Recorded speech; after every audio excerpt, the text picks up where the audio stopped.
Yes, Your Honor. You're from DLTV? Okay. Binayaran nyo na yung nagreklamo sa amin? Your Honor, for Jacqueline Ito pala, tumataas ka. Akala ko ikaw sa DLTV, no? Hindi po. Later na lang, sir. Ito muna sa DLTV. Unahin ko Sige. muna first things first. Your Honor, sorry. DLTV. Attorney Michael Mangao po from DLTV. For Jacqueline Fernandez's claims, Your Honor, we will pay her on her terms, Your Honor. Okay, bakit kasi kinakailangan pang masinado bago nyo babayaran? Pinaikot-ikot niyo yung pobre for so many months na lugi sa kanyang negosyo kasi doon sa hindi pa nakakaalam, itong isang DLTV bus na wala ng preno, binangga niya, imbis na, okay lang naman ako doon, imbis na ihulog niya sa bangin o ibangga niya kung saan, binangga na lang niya doon sa karinderya, buti na lang at walang tao doon sa karinderya at that time. Itong may-ari ng karinderya, nawala ng hanap buhay, nawala ng pambayad sa mga trabahador niya doon. At ang masakit noon, habang wala siyang hanap buhay dahil sira-sira yung kanyang karinderya, yung bus niya tuloy-tuloy pa rin sa pagbibiyahe, kumikita. At nung pupuntahan niya yung kumpanya ninyo para humingi ng tulong sa Tanyos, pinagtataguan ninyo. Attorney, pinaharap sa inyong attorney. Pinaikot-ikot. Sinabihan na sige, bigyan mo kami ng quotation. Nabigay siya ng quotation. Inikot-ikot na naman. Nakipag-agree kayo na wag nang magdemanda, wag nang ikulong yung driver, babayaran nyo basta pumirma ng areglo. Ginawa ng pobre. Pinaikot-ikot yun. Pumunta sa amin. Tinawagan namin kayo. Binabagsakan nyo kami ng telepono. Now, we're here. Kung hindi pa siguro tayo nagsenado, hindi nyo kami sisiputin. Ganon katigas ang ulo niya sa DLTV. Sobrang tigas ng ulo nyo. Sobra. Ngayon kung sino-sino tatawagan nyo para awatin ako. Heck no. Don't do that. Di ba? Yes, Your Honor. Kayo yung may pudpud na gulong. LTO. Siya yun. Pudpud na gulong.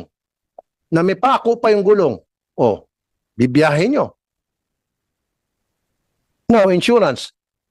May insurance yung bus, yes or no? Yes, Your Honor. Kung meron, bakit pinatagal yung pinaikot-ikot?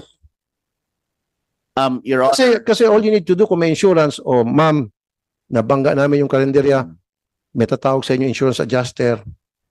Wala eh. Ilang buwan inabot. So that means may walang insurance. Meron? Yes, Your Honor. Ano kasi insurance meron? Your Honor, our insurance is limited to third persons, meaning it is limited to injuries, Your Honor. Injuries? Yes, Your Honor. Damage to properties. Third party damage to properties. Wala? Wala, Your Honor. Well then, dapat meron. LTFRB.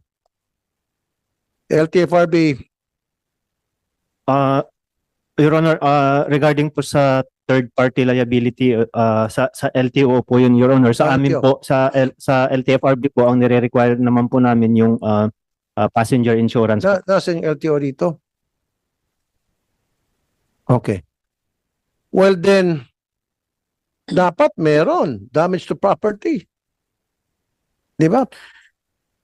Your Honor, may I just So kung wala kayo, yes. then I will require LTO na yung TPL, that's TPL, di ba? Third party liability kung tawagin. Alam ko yung TPL na yun, maraming racket dyan eh. Maraming racket dyan. Gusto ko sa TPL kasama yung damage to property. Hindi lamang doon sa person. So kaya pala nagpasikot-sikot kayo. Your Honor, let me just explain what happened with that. Mrs. Fernandez came to us on a holiday, so there was no personnel, Your Honor, to assist her. Now, when it comes to giving assistance, we always do that, Your Honor, to claimants who have the right to because of the damage that we have done. Sir naman, anak ng dagat, sabi pa nga nila. Imbis na magmura ko yun na lang, English mo lang anak ng dagat. Okay. Sir, yung complainant nagpabalik-balik sa inyo, kung sino-sino na kinausap, pinagpapasap-pasam parang bola, pinaikot-ikot na parang trompo. Kaya nga pumunta na sa akin, bumiyahe pa ng malayong lugar, pumunta sa akin. Usually, yung mga pupunta sa programa ko, they come to me as a last recourse. Ako na yung pinakahuling pag-asa nila. Dahil kung pinagbigyan nyo agad siya at kinausap nyo agad siya, hindi na pupunta sa programa ko yun. Lahat na pupunta sa programa ko, yun yung parang wala ng pag-asa. Sana, pag ganun, ayusin nyo na agad. Huwag nyo Yes, na Your pahirapan. Honor. We always have May itong pobre na para hindi na magdemanda, para makipag-areglo na. Para yung bus hindi na impound. Yung bus ninyo na nawala ng brake, nagbibiyahe pa rin ngayon. Yung ba'y pina-inspect nyo muna? Yes, Your Honor. We have had it done in maintenance, Your Kaya nga, Honor. buti pa nga yung bus ninyo, after na makabangga, makasira ng karinderya, kumikita na agad. Samantalang itong dinisgrasya ninyo, pobre, buwan, walang kita. Abono siya doon sa kanyang trabador. Kawawa naman, talagang kinawawa nyo itong mayari ng karinderya. Kinawawa nyo talaga. Diba? So mamaya pag nandito yung LTO, I will require LTO na itong mga TPL na ito, wag na papasukin sa LTO. Probably no, yung mga mayan ng TPL na ito, baka mga taga-LTO rin eh. Baka mga kamag-anak, dyan lang sa garahe ng opisina, naglagay ng typewriter at TPL ka na. Company. Yes, sir, Mr. Balbuena. Sana Mr. Chair, lahat nung sa jeepney, marami sa amin yung mga hindi na registered ang mga PUJs. Pero gusto namin bumiyahe at bumibiyahe kami. Nakikiusap din ang Chamber of Commerce dahil nga kung tatanggalin at hindi na irirehistro itong mga jeepney namin. Dahil naglabas po ng memorandum circular ang LTFRB na kaming mga hindi nakapag-consolidate, Mr. Chair, hindi na kami bibiyahe. Hindi na rin kami makakapagparehistro. Hindi, pinapabiyahe Pero ka hindi nila kami binibigyan ng confirmation ng LTFRB at LTO, hindi kami nire-registered pagka wala pong confirmation galing sa LTFRB. Iniipit kami pero kung tatanggalin mo itong 50,000, 50,000 na hindi nag-consolidate, Mr. Chair, wala nang masasakyan ng taong bayan. Ang Philippine Chamber of Commerce na ang lumapit sa amin na huwag kaming tumigil sa pagbiyahe. Suspended din natin muna yan, Mr. Balbuena. Am I right? Saan ba yung LTFRB? Hindi po kami nire-rehistro, Mr. Chair. Hindi kami binibigyan ng confirmation. LTO?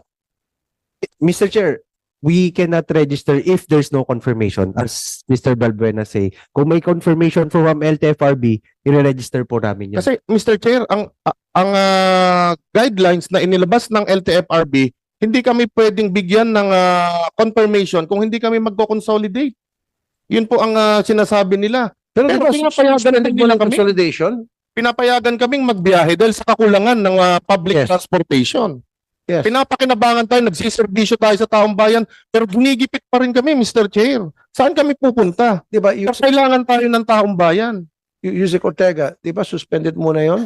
Kasi yung sa kulang sa sasakyan, hindi pa naman talaga nabuo yung programang inilaan doon, yung guidelines para tuluyan ng buo yung modernization program na yon. At the moment po, yung sa consolidation, tapos na nga po yung proseso regarding sa consolidation. So at the moment po, kasi narinig ko po, no, pasensya na po, lumabas lang ako, narinig ko po yung sinasabi na pagkukulang. Precisely po, yun po yung objective ng LTFRB to know kung kulang yung sasakyan sa mga ruta para malaman natin kung dadagdagan or kung sobra. At the moment po, normal po ang pagtakbo natin ngayon sa mga kalsada as reported by different regional directors po ng LTFRB. Ngunit kung meron pong lugar na kulang, meron po silang solusyon which is to allow certain consolidated para mag-apply po or rather magka-special permit on certain routes. But ang masasabi ko po, and with due respect sa mga kasama natin dito is, ang takbo po sakali ngayon is normal at wala po kami nakikita yung sinasaad. Yun po sa Napagkukulang pag-assign po. sa mga rota, naayos na rin po yun? Yung route rationalization? Yes, salamat po, no? Yung route rationalization po ay 2 taong programa po to between LGU, DOTR at LTFRB po para malaman po eksakto kung ilan ang tamang sasakyan po sa bawat ruta. Magdadagdag or magbabawas. After consolidation po, ito po yung ginagawa po natin ngayon. Okay. So, mamaya na muna, sir. Doon muna sa ano niyo ako, nilito niyo po ako, sir. Doon muna sa first things, disgrasya. TPL. Tulad nitong sa DLTV, nakadisgrasya, nakabangga ng karinderya.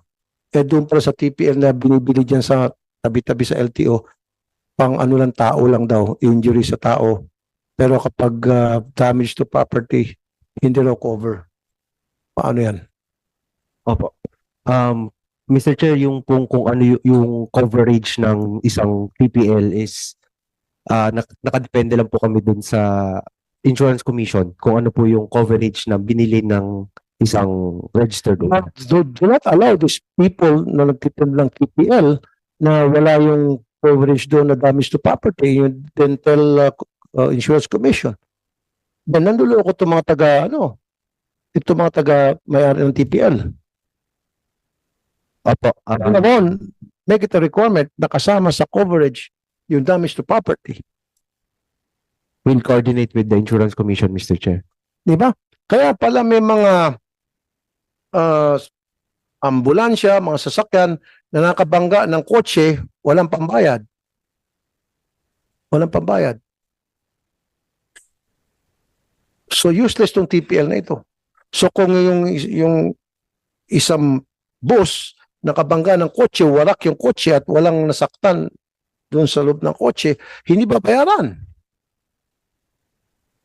Damage to property. Ayun yun, no?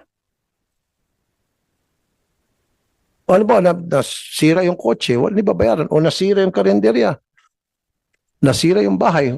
Yan nangyari, di ba sabi mo, attorney? Manggaw. Yes, Your Honor. Oh. It would usually take us 1.5 months to settle property damages, Your Honor, because we have to also balance it out with our accounts.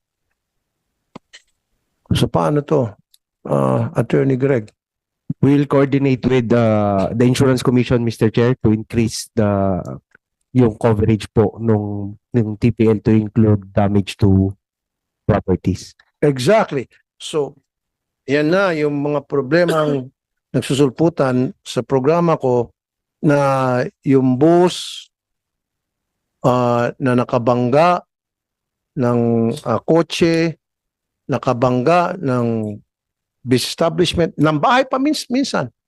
Ang tagal bago mabayaran kasi pala walang insurance coverage.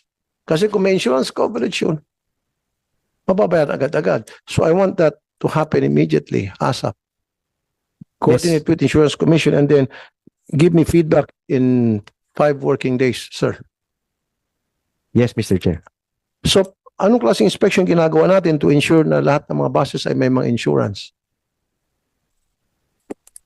Ano po yan, Mr. Chair? Sa kung public utility vehicles po, on the part of LTFRB, hindi po nila i-confirm kung wala pong passenger accident, walang passenger insurance.